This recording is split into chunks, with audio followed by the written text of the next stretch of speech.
Now today we will deal with the case laws with regard to the nature of the constitution, and we will understand the views of the Supreme Court on this point. So the first case in point is Ram Joaya Kapoor versus State of Punjab. Citation is AIR 1955, Supreme Court, page number 549. Now in this case, the petitioners carried on the business of preparing, printing, publishing and selling of textbooks of different classes in the schools of Punjab.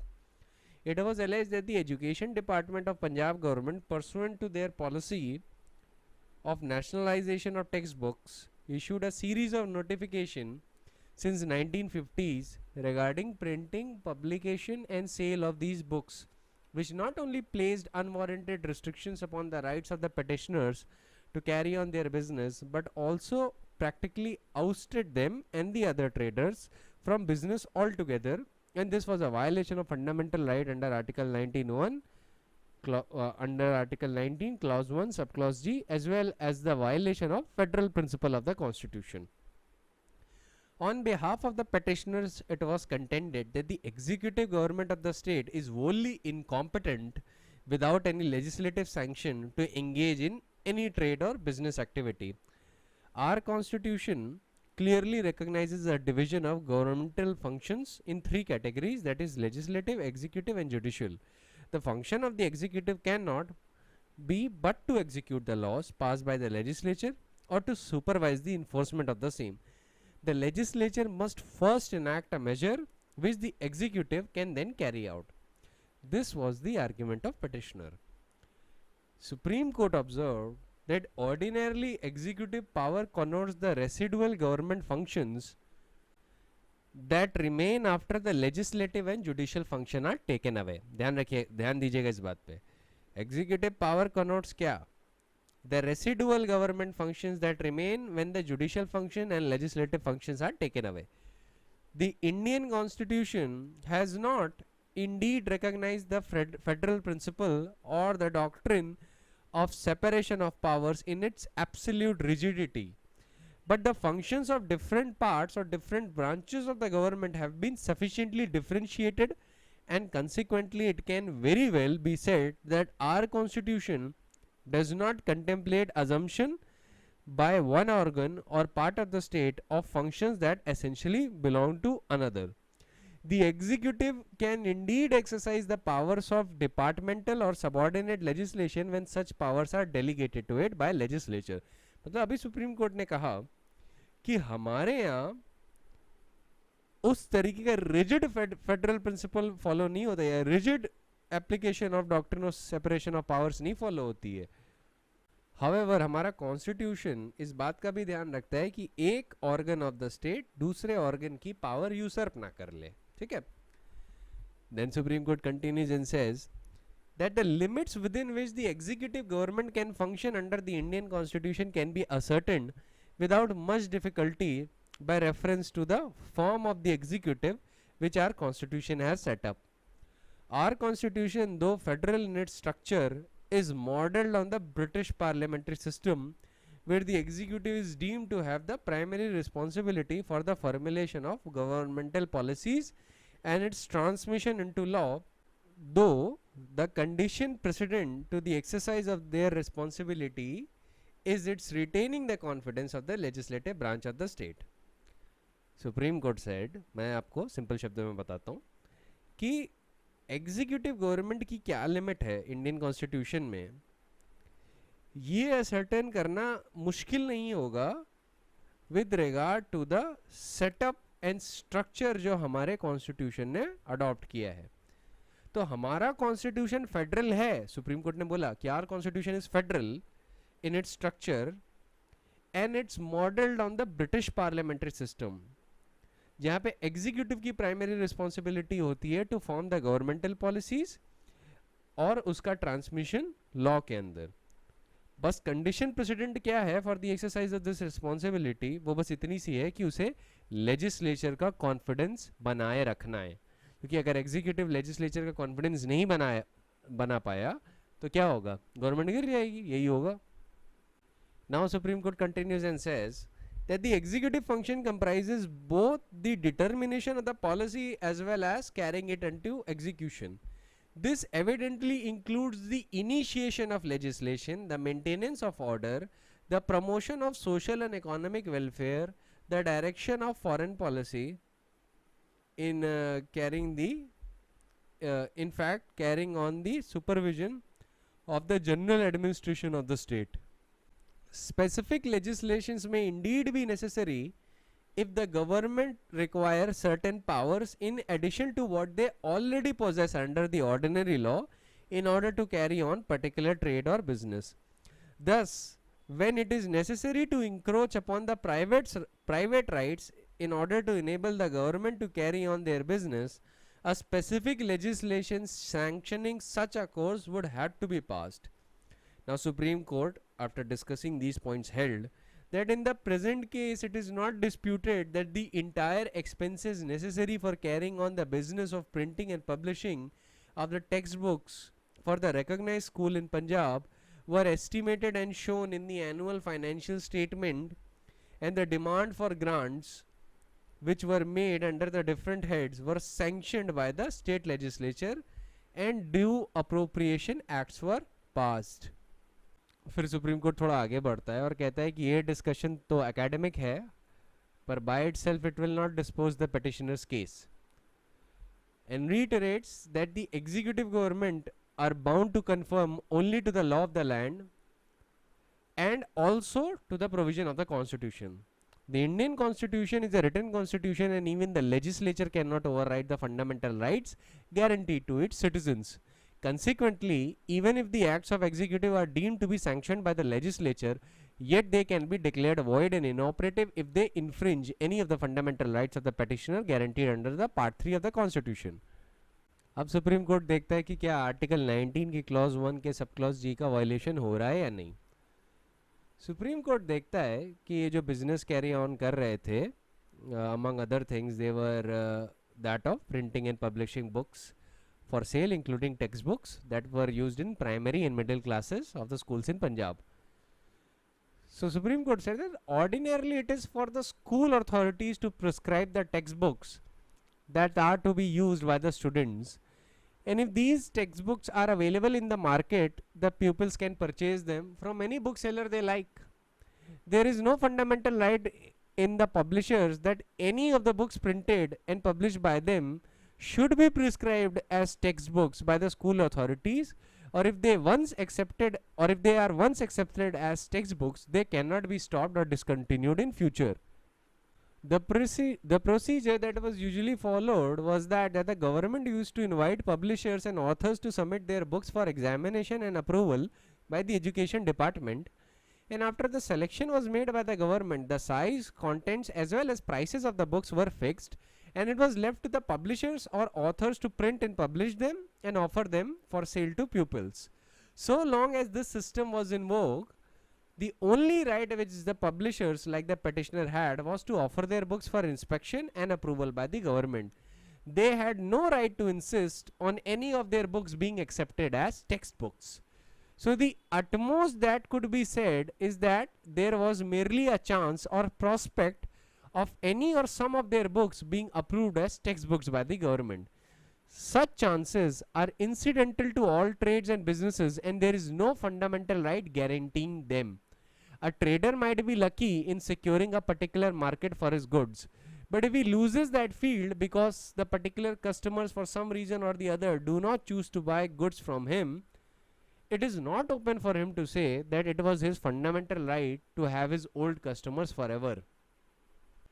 The action of the government may be good or bad. It may be criticized and condemned in the houses of the legislature, but this does not amount to an infraction of the fundamental right guaranteed by Article 19, Clause 1, Subclause G of the Constitution. तो यहाँ पे ना fundamental right का violation हुआ था और ना ही executive power का scope, ना ही executive power के scope से बाहर चला गया था. ठीक है, तो आपके तीनों पॉइंट आंसर हो गए कि कॉन्स्टिट्यूशन के नेचर को लेके सुप्रीम कोर्ट ने क्या बोला, फंडामेंटल राइट को लेके क्या बोला और एग्जीक्यूटिव फंक्शन को लेके क्या बोला. तीनों ही पॉइंट इंपॉर्टेंट है.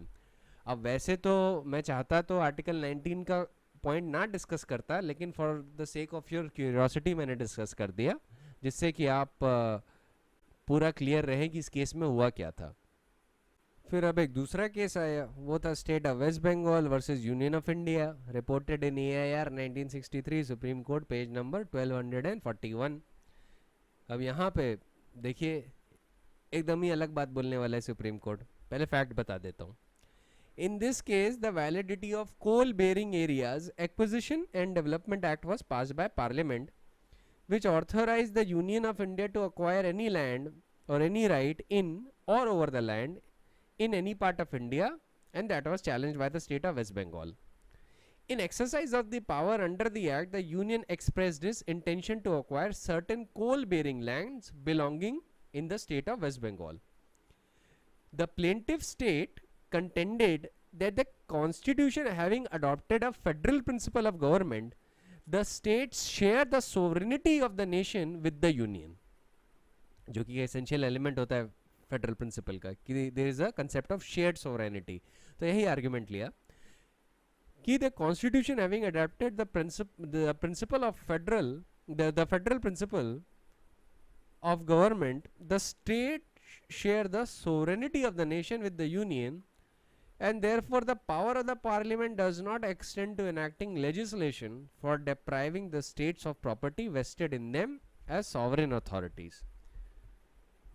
The exercise of authorities by union agencies, legislative or executive, which trenches upon the sovereignty is void. The contention of the union was that the acquisition of coal-bearing area is necessary for the regulation of mines and minerals development and for increased production of coal in the national or public interest. तो दोनों तरफ के contentions थे। एक कह रहा था कि भाई हमारा कंसेप्ट ऑफ शेयर्ड सोवरेनिटी है क्योंकि हमारे कॉन्स्टिट्यूशन ने फेडरल प्रिंसिपल को अडॉप्ट किया है, तो पार्लियामेंट के पास कोई पावर नहीं है ऐसा लेजिस्लेशन इनैक्ट करने के लिए जो स्टेट्स को उनकी प्रॉपर्टी से डिप्राइव कर दे, क्योंकि स्टेट खुद सॉवरेन इन नेचर है, ठीक है।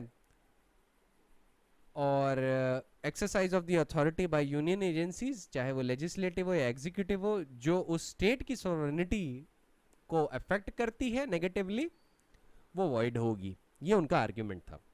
यूनियन का कंटेंशन था कि ये जो कोल बेरिंग लैंड हम अक्वायर कर रहे हैं माइंस और मिनरल्स डेवलपमेंट के लिए, ये ज़रूरी है कोल प्रोडक्शन के लिए और नेशनल और पब्लिक इंटरेस्ट के लिए बहुत ज़्यादा ज़रूरी है। तो सुप्रीम कोर्ट ने 4 इश्यूज बनाए। पहला इशू ये था कि whether the parliament has the legislative competence to enact a law for compulsory acquisition by the union of land etcetera vested in और ओन्ड बाय द स्टेट, पहला इशू। दूसरा issue, whether the state of West Bengal is a sovereign authority. तीसरा issue, whether assuming that it is a sovereign authority, parliament is entitled to enact a law for compulsory acquisition of its land, कि despite the state being the sovereign authority, क्या parliament तब भी law बना सकती है। और चौथा issue, whether the act or any of the provision are ultra vires the legislative competence of the parliament। तो 4 issue बनाए। फिर देखते हैं सुप्रीम कोर्ट ने ऑब्जर्व क्या किया। Supreme court observed that our constitution was not true to any traditional pattern of federation. It said that a truly federal form of government envisages an agreement between the independent and sovereign units to surrender partially their authority in the common interest and vesting it in a union and retaining the residue of authority in the constituent units. Ordinarily, each constituent unit has its separate constitution by which it is governed in all matters except those surrendered to the union, and the constitution of union primarily operates upon the administration of all the units. Our constitution was not the result of any such agreement. There were Indian states which were in a sense sovereign, but their sovereignty was extinguished by various merger agreements which the rulers of those states entered into with the government of India before the constitution. By the virtue of process of integration of various states, there emerged a centralized form of administration in which the Governor General was the fountainhead of the executive authority. The Constitution of India was erected on the foundations of the Government of India Act 1935. Now the supremacy of the Constitution cannot be altered except by the component units. But our constitution is supreme and it is liable to be altered only by the union parliament alone. ठीक है, and the units have no power to alter it. हमारा constitution को कौन alter कर सकता है? Our constitution can only be altered by parliament. ये article 368 आप पढ़ेंगे, आपको पता ही चल जाएगा. फिर सुप्रीम कोर्ट आगे बढ़ता है और कहता है कि distribution of powers between the union and regional units each in its sphere coordinate and are independent of each other. The basis of such distribution of power is that in matters of national importance, in which a uniform policy is desirable in the interest of the units, the authority is entrusted to the union, and in the matters of local concern, they remain with the states. यहाँ पे जो unit शब्द use कर रहा है ना, ये state के context में यूज कर रहा है, ठीक है. फिर the supreme authority of the it is the supreme authority of the courts to interpret the constitution and to invalidate any action violative of the constitution. A federal constitution by its very nature consists of checks and balances and must contain provisions for resolving conflicts between the executive and the legislative authority of the union and the regional units. In our constitution, there is undoubtedly distribution of powers between union and the state in the matters legislative and executive, but the distribution of power is not always an index of political sovereignty. The exercise of powers legislative and executive in the allotted field is hedged in by numerous restrictions so that power of the states are not coordinate with union and are in many respects independent. Political sovereignty is distributed between the Union of India and the states with greater weightage in favor of the union. ये अगर paragraph नहीं समझ में आया तो मैं बता दूं. सुप्रीम कोर्ट बेसिकली कह रहा है कि जो डिस्ट्रीब्यूशन ऑफ पावर है, यूनियन लिस्ट, स्टेट लिस्ट और कॉन्करेंट लिस्ट को देख के सुप्रीम कोर्ट सेट कि जो डिस्ट्रीब्यूशन ऑफ पावर्स है उसी से नहीं एग्जैक्टली पता चलता कि what is the share of political sovereignty. तो ये जो एक्सरसाइज ऑफ पावर्स है legislative and executive in the allotted field, इसमें कई रिस्ट्रिक्शंस भी हैं. तो जो स्टेट्स के कंटेक्स्ट में जो पावर्स हैं, हमारा कॉन्स्टिट्यूशन इस बात का ध्यान रखता है कि यूनियन उनके स्फीयर में इंटरफेयर ना कर पाए, बारिंग सम एक्सेप्शंस. ठीक है, कुछ एक्सेप्शंस हैं, उनको अगर छोड़ दें तो कॉन्स्टिट्यूशन इस बात का ध्यान रखता है कि यूनियन जो स्टेट्स के जो स्फीयर हैं, जो फंक्शंस हैं उसमें और जो पावर्स हैं उसमें इंटरफेरेंस ना दिखा पाए ऑर्डिनरली. वरना अगर ऐसा होने लगा कि मतलब इस प्रिंसिपल के विरुद्ध कॉन्स्टिट्यूशन मान लीजिए प्रोविजन रखता, तो states would have been mere appendages of the union. ठीक है, वो कॉन्स्टिट्यूशन एनविसेज नहीं करता, वो इंडिपेंडेंट स्टेट्स को एनविसेज करता है with the distribution of power. मैं इंडिपेंडेंस शब्द का यूज यहाँ पे पॉलिटिकल इंडिपेंडेंस के फॉर्म में नहीं कर रहा हूँ, मैं इंडिपेंडेंस उस सेंस में यूज कर रहा हूँ जिसमें the state has the authority to act within the four corners of the constitution. जो भी कॉन्स्टिट्यूशन परमिट कर रहा है वहाँ पे वो फ्रीली एक्ट कर सकता है. जैसे स्टेट लिस्ट है, स्टेट लिस्ट के जितने भी मैटर हैं उसमें वो एक्सक्लूसिवली एक्ट कर सकता है. कॉन्करेंट लिस्ट में भी वो लेजिस्लेशन क्रिएट कर सकता है सब्जेक्ट टू अ राइडर कि अगर पार्लियामेंट ने उसी चीज पे लॉ बना दिया है and there is a conflict between the state law and the parliamentary law, then the parliament's law will prevail. तो distribution of power is not always an index of political sovereignty. और political sovereignty अगर हम मान भी लें कि है, ठीक है, तो भी it is distributed between Union of India and states with greater weightage in favor of the Union. Union को ज़्यादा weight दिया गया है. Now Supreme Court continues that the executive power of every state has to be exercised as to ensure compliance with the laws made by Parliament and any existing laws which apply in the state and not to impede or prejudice the executive power of the union. कि state जो अपनी शक्तियां exercise कर रहा है या law बना रहा है वो इस तरीके से नहीं करेगा कि पार्लियामेंट्री लॉ या यूनियन की एग्जीक्यूटिव पावर को इम्पीड करे. The executive power of the union extends to giving such directions to the state as may appear to the government of India to be necessary for those purpose. Further, in times of national, political or financial emergency, the states may exercise such powers, legislative and executive, as the union permits. The normal corporate existence of states entitles them to enter into contracts and invest them with power to carry on trade and business, and states have the right to hold the property. But having regard to the basic feature of the constitution, the restriction on their powers, executive, legislative, and powers of taxation, and dependence for finance upon the union, it would not be correct to maintain that absolute sovereignty remains vested in the state. इन चीज़ों को अगर हम देखते हैं कि executive legislative powers और powers of taxation और ये देखना कि स्टेट्स लार्जली यूनियन के डिस्ट्रीब्यूशन ऑफ टैक्सेस पे डिपेंड करता है, तो इससे ये पता चलता है कि एब्सोल्यूट सोवरेनिटी स्टेट्स में नहीं है. ठीक है, रेसिडुअल सोवरेनिटी भी स्टेट्स में नहीं है, रेसिडुअल पावर भी यूनियन ही रखता है. That appears to militate against the theory regarding the sovereignty of states, and that is that there is this vast power with the parliament who is invested with the power to alter the boundaries of the state or even extinguish the existence of the state by article 2 or 3 of the constitution. एक और चीज supreme court ने गौर की कि अगर हम article 2 और 3 देखें कॉन्स्टिट्यूशन का, तो पार्लियामेंट के पास ये भी शक्ति है कि वो स्टेट का पूरा एग्जिस्टेंस ही मिटा दे. ये किसी और स्टेट में मर्ज कर दिया, वेस्ट बंगाल को मान लीजिए अगर पार्लियामेंट चाहे तो बिहार में मर्ज कर दिया, है ना, या नेबरिंग स्टेट में मर्ज कर दिया, या वेस्ट बंगाल को यूनियन टेरिटरी बना दिया. This power is available with the parliament और उससे कोई सवाल नहीं पूछ सकता है, नॉट इवन द कोर्ट.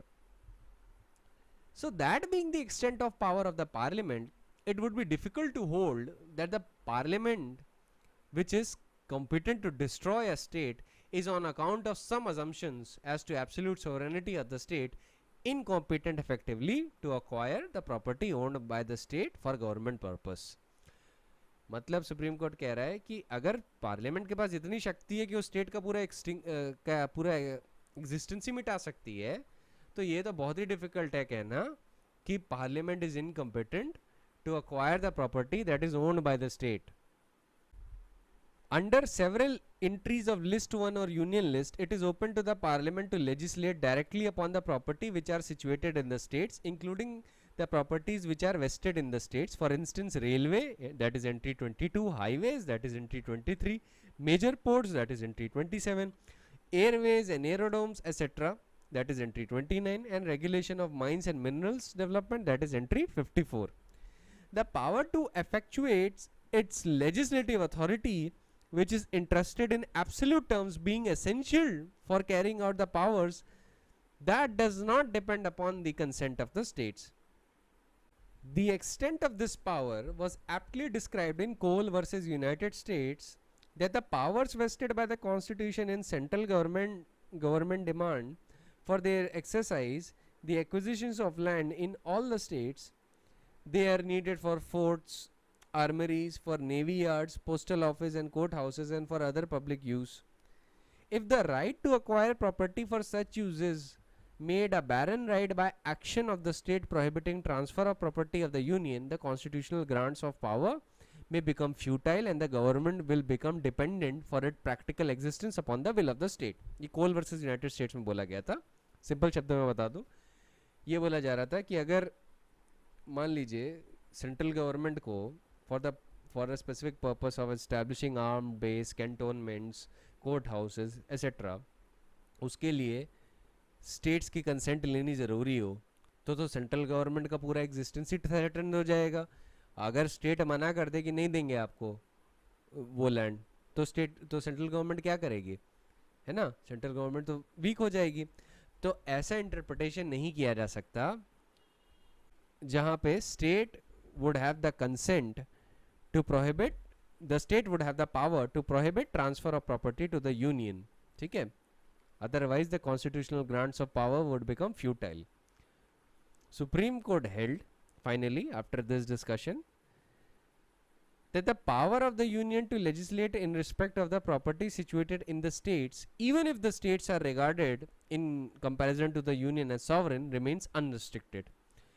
कि यूनियन गवर्नमेंट लैंड एक्वायर कर सकती है उसकी पावर पे, अगर हम मान भी लें for the sake of argument कि स्टेट के पास सोवरेनिटी है, तब भी union has the power to acquire that land. Which हमारे कंटेक्स्ट में वो जो कोल लैंड था. The right of the centre to require the province to part with the property for the effective performance of central functions cannot be considered as detracting from provincial autonomy. Now, in this case, the majority judges held that the constitution is not truly federal and states are not sovereign in nature. ठीक है. और Justice Subbarao in his dissenting treats it as a basically federal constitution. तो इस judgement में बोला गया था कि the constitution is not truly federal, मतलब कहते हैं फेडरल प्रिंसिपल और एलिमेंट्स है बट ट्रूली फेडरल नहीं है. ठीक है. और स्टेट सॉवरेन नहीं है. वो जो लास्ट ऑब्जर्वेशन था उनका कि हम अगर मान भी लें कि आप सॉवरेन हो तब भी यूनियन के पास पावर है और अनरिस्ट्रिक्टेड पावर है to acquire the land which it thinks fit in public interest, क्योंकि एक तो लेजिस्लेटिव लिस्ट में भी फॉल करता है और साथ ही साथ ऐसा action does not affect the provincial autonomy. ठीक है. even in the federal states it wouldn't have affect the provincial autonomy. वहां पे भी ना अफेक्ट करता, तभी सुप्रीम कोर्ट ने कोल वर्सेस यूनाइटेड स्टेट्स का जजमेंट कोट किया. अब आते हैं S R Bommai versus union of India. Very important judgment, इसको ध्यान में रखना है. ठीक है. अब इस केस में सेवरल जजेस have characterised the Indian federalism in different ways. इस केस में एक केस बहुत इंपॉर्टेंट है. ठीक है. इसको ध्यान से सुनिएगा. सबसे पहले जस्टिस अहमदी के ऑब्जर्वेशन सुनते हैं. He said that India as the preamble proclaims is a sovereign socialist secular democratic republic. It promises liberty of thought expression belief faith and worship besides equality of status and opportunity. What is paramount is the unity and integrity of the nation. In order to maintain unity and integrity of the nation, our founding fathers appear to have leaned in the favor of a strong center while distributing the powers and functions between the center and states. Now, the experience of the partition of the country and its aftermath had taught the lessons which were too fresh to be forgotten by the constitution makers. It was perhaps for that reason that our founding fathers thought that a strong center was essential to ward off the separatist tendencies and consolidate the unity and integrity of the country. Now this becomes obvious even from the cursory examination of the provision of the constitution.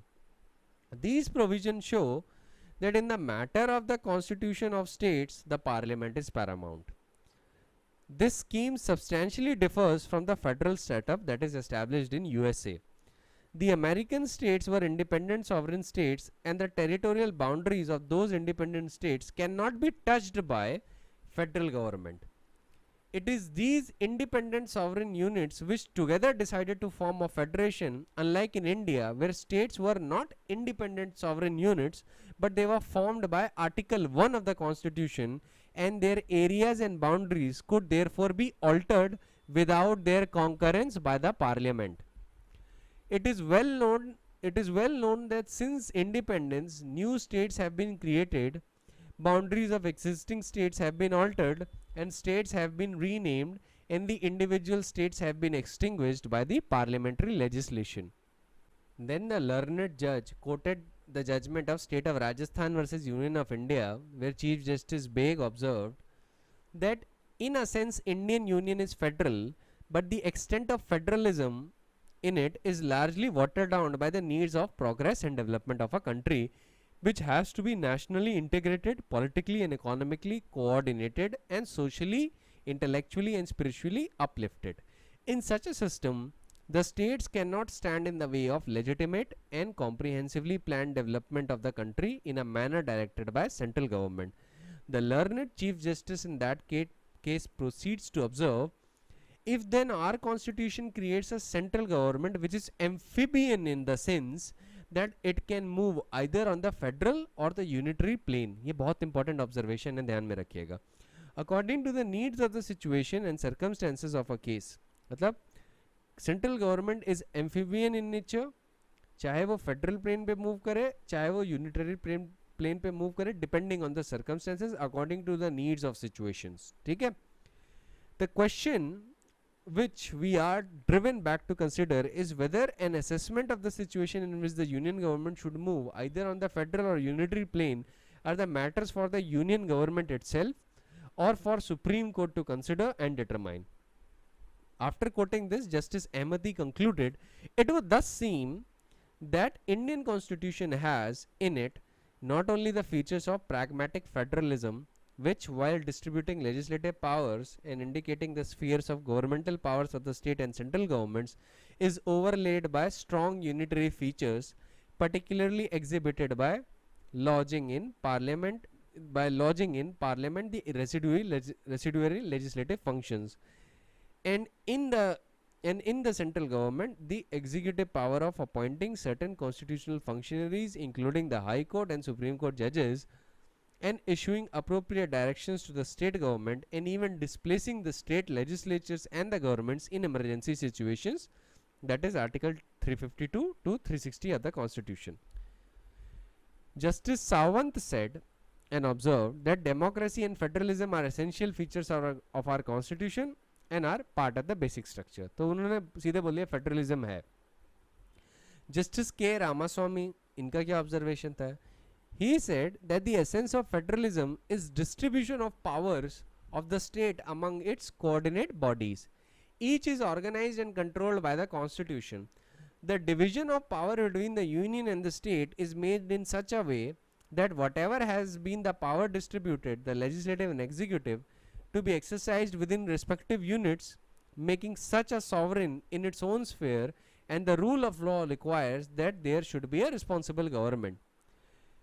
After quoting the state of West Bengal versus Union of India, Justice K. Ramaswamy said that in that case, that is state of West Bengal versus Union of India, the court laid emphasis that basis of distribution of powers between union and state is that only those powers and authorities which are concerned with the regulation of local problems are vested with the state, and those which tend to maintain the economic nature and commerce, the unity of the nation, they are left with the union.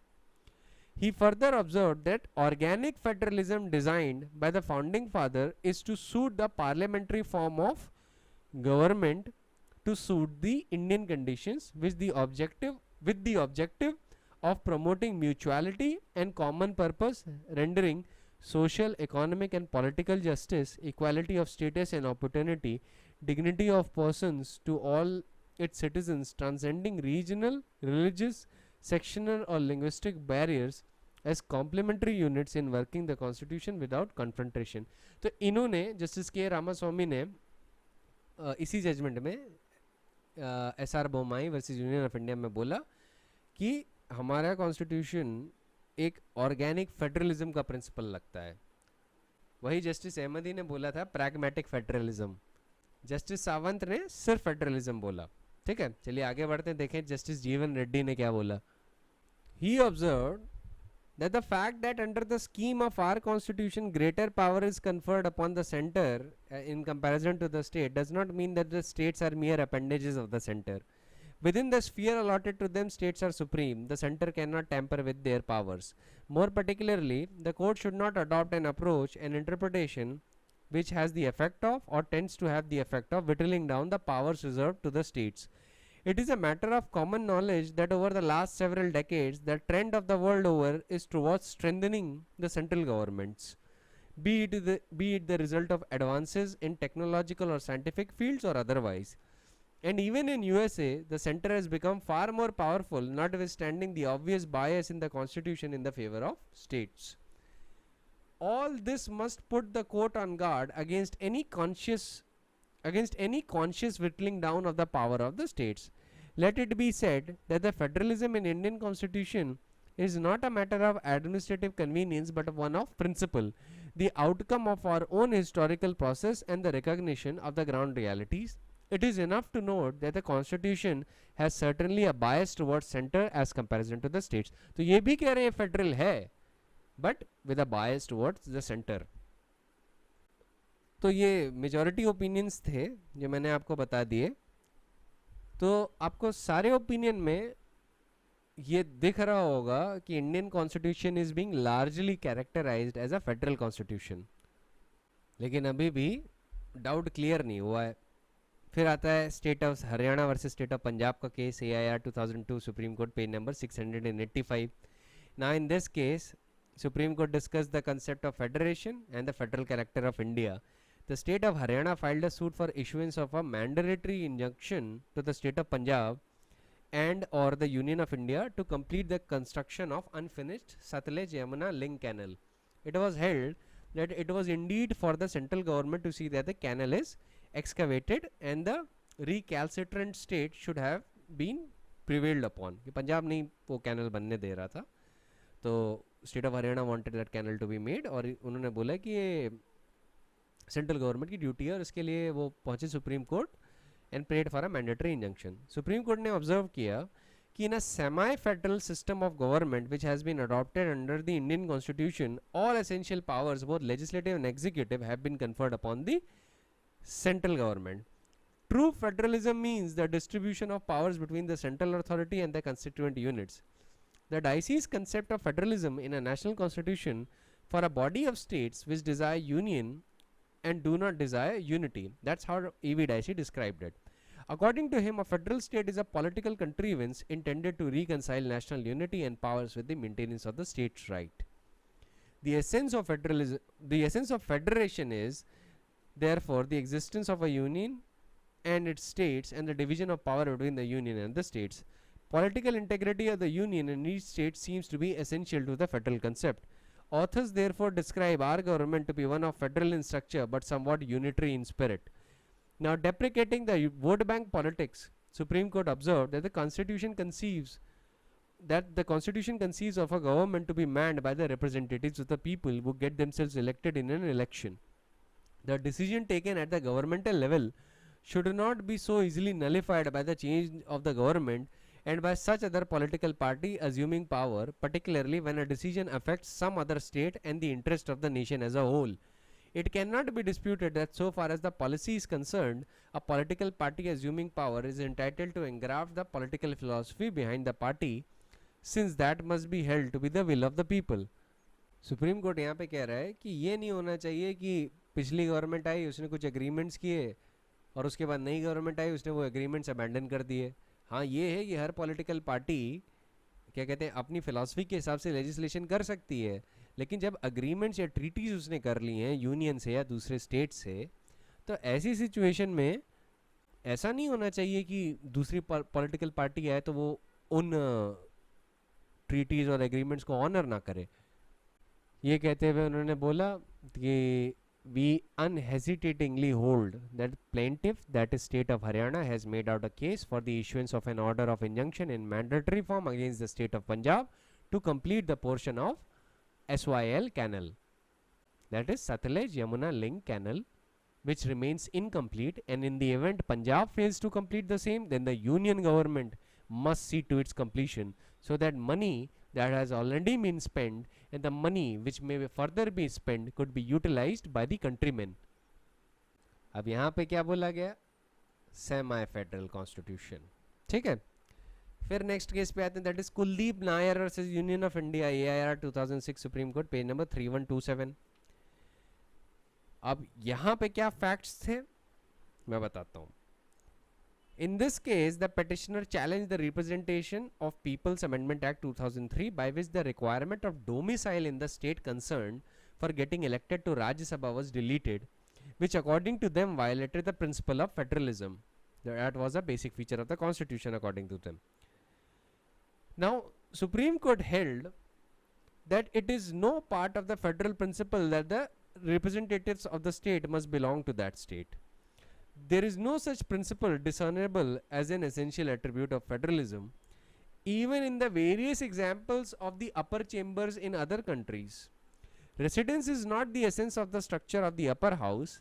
The latter will not collapse if the residence as an element is removed. If the Indian Parliament in its wisdom has chosen not to require a residential qualification, it would definitely not violate the basic feature of federalism. Our constitution does not cease to be federal constitution simply because the Rajya Sabha member does not ordinarily reside in the state from which he is elected. Supreme Court observed that the nature of federalism in Indian constitution is no longer res integra. Res integra का मतलब matter which is not yet decided. मतलब जो federalism के points है decide हो चुके हैं. अब ये question is not res integra. वो realm of confusion में नहीं है, या उस realm में नहीं है जहाँ पे ये मैटर डिसाइड नहीं हुआ है. So there can be no quarrel with the proposition that Indian model is broadly based on federal form of governance, but with a tilt towards the center. Under the strict federalism, lower house, that is the House of People, and the upper house have equal legislative and financial powers. However, in Indian context, strict federalism was not adopted. The Indian Union has been described as holding together of different areas by the constitution framers, unlike coming together of the constituent units as in case of USA and the Confederation of Canada. The constitution does incorporate the concept of federalism in various provisions. The provision which established the essence of federalism, that is state and the center with division of functions between them with sanction of the constitution, include among others list 2 and list 3 of the 7th schedule that give plenary powers to the state legislatures, the authority to the parliament to legislate in the field covered by the states under article 252 only with the consent of 2 or more states, the competence of the parliament to legislate in the matters pertaining to the state list only for a limited period under article 249 in national interest, and under article 258 to entrust a state government with the governor's consent functions in relation to which executive power of the union extends, and decentralization of power through 73rd and 74 amendments etc. are all indicative towards the federal principle. Thus, though the federal principle is dominant in our constitution and that principle is one of the basic features, but it is equally true that federalism leans in favor of a strong center or unitary power. That is emergency provisions, president's rule, article 249 to article 251, all India services, single citizenship, parliament's power under article 3 etc. are all indicative that the constitution has a unitary bias. Now, Supreme Court held that India is not a federal state in the traditional sense of the term. In the context of India, the principle of federalism is not territory related. It is evident from the fact that India is not a true federation formed by the agreement between the various states, and territorially it is open to the central government under article 3 of the constitution not only to change the boundaries but even extinguish a state. Further, when it comes to exercising powers, they are weighed heavily in favor of center, so much so that various descriptions have been used to describe India, such as pseudo-federalism, quasi-federation, in an amphibian form, etc. तो in discussion से आपको क्या पता लगता है? क्या Indian constitution federal है? Yes, it is federal in nature with a strong unitary bias. It follows the federation model, it follows the federation principle, but it leans in favor of a strong center. हम लोग traditional form of federalism बिल्कुल भी नहीं follow करते. इस बात पे आपको बिल्कुल ही क्लियर रहना है कि we do not follow the traditional form of federalism. ठीक है, जो ट्रेडिशनल फॉर्म है ना वो हम नहीं फॉलो करते, क्योंकि जिस तरीके से ट्रेडिशनल फेडरलिज्म एग्जिस्टेंस में आया, that sovereign states came together and gave some part of sovereignty to the union, जो उनको एक साथ बुलाया जाता था, और had the residual sovereignty with themselves. ऐसा इंडिया में नहीं हुआ था. इंडिया को जब कोई भी स्टेट ज्वाइन करता है तो इमीडिएटली आर्टिकल 1 अप्लाई कर जाता है, वो तुरंत यूनियन टेरिटरी का पार्ट हो जाता है, चाहे वो फॉरेन टेरिटरी हो चाहे जो हो. तो वहाँ पे कोई दूसरा जो स्टेट है वो अपनी सोवरेनिटी का पार्ट दे नहीं रहा है इंडिया को. The moment it merges with India, the sovereignty goes to the constitution. Article 1 तुरंत अप्लाई कर जाता है, और स्टेट की सोवरेनिटी अब एग्जिस्ट नहीं करती. It is the part of the union. और कॉन्स्टिट्यूशन पार्लियामेंट को परमिट करता है कि it can bring any territory to the status of the state, और it can even destroy the territorial integrity of the state. और वो territorial integrity तो छोड़ दीजिए, पूरे के पूरे स्टेट को भी एक्सटिंग्विश कर सकती है अगर चाहे तो. रिसेंटली आपने एग्जाम्पल देखा है जम्मू एंड कश्मीर में, है कि नहीं? तो इन सेंसेस में हमारे कॉन्स्टिट्यूशन को स्ट्रिक्टली फेडरल नहीं कहा जा सकता. प्रॉपर टर्मिनोलॉजी जो मैं खुद अगर होता तो क्या लिखता कि constitution creates a central government which is amphibian in the sense that it can move either on the federal or unitary plane. अब आर्ग्यूमेंट्स और कंसेप्ट कि क्यों इंडियन कॉन्स्टिट्यूशन फेडरल है मैं आपको लास्ट लेक्चर में बता चुका हूँ. इस केस में इस सिचुएशन में मुझे केस लॉ डिस्कस करना ज़रूरी था तो वो मैंने कर दिया.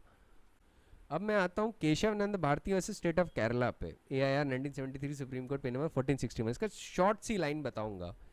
इसमें जब बेसिक स्ट्रक्चर की बात हो रही थी ना, तो चीफ जस्टिस SM सिकरी ने क्या बोला था. उन्होंने बोला था कि बेसिक स्ट्रक्चर में ये सारी चीज़ें आती हैं. क्या है? Supremacy of the constitution, Republican and democratic forms of government, secular character of the constitution, separation of powers between the legislature, executive and judiciary, and the federal character of the constitution. अब इन्होंने क्या बोला? Federal character. ठीक है, केशवनंद में भी chief justice Sikri ने उसको फेडरल कैरेक्टर बोला है. तो हमारे कॉन्स्टिट्यूशन में प्रीडोमिनेंटली फेडरल प्रिंसिपल्स हैं, but with a strong unitary bias. Centre की तरफ और यूनियन की तरफ बहुत कॉन्स्टिट्यूशन ने बायस रखी है. और इसका रीजन जानना आसान है. हमारी कंट्रीज में फिसिपैरिस टेंडेंसीज बहुत हैं. ठीक है, रिलीजन के नाम पे पार्टीशन हो चुका था हमारी कंट्री में. कई स्टेट्स ऐसे थे जो एक दूसरे से अलग होना चाहते थे on the basis of linguistic differences. ठीक है, तो इन टेंडेंसीज को कंट्रोल करने के लिए कॉन्स्टिट्यूशन फ्रेमर्स जानते थे कि इनको कंट्रोल करना है तो भाई हम लोग स्ट्रिक्ट अमेरिकन मॉडल तो फॉलो नहीं कर सकते फेडरेशन का. तो कौन सा मॉडल हम लोग ने फॉलो किया? हमने अपने यूनिक मॉडल बनाया. ठीक है, and the model is unique because जो हमारा कॉन्स्टिट्यूशन है फेडरल प्रिंसिपल्स प्रीडोमिनेंटली अपने अंदर रखता है, बट किन्हीं सिचुएशन में यूनियन को लेके बायस्ड है. ठीक है, और आप जहां देखेंगे जहां पे भी नेशनल इंटरेस्ट की बात आती है, constitution leans in the favor of the union. तो हमारा डिस्कशन हो गया केस लॉस का. So that is it for today. I would see you in the next lecture.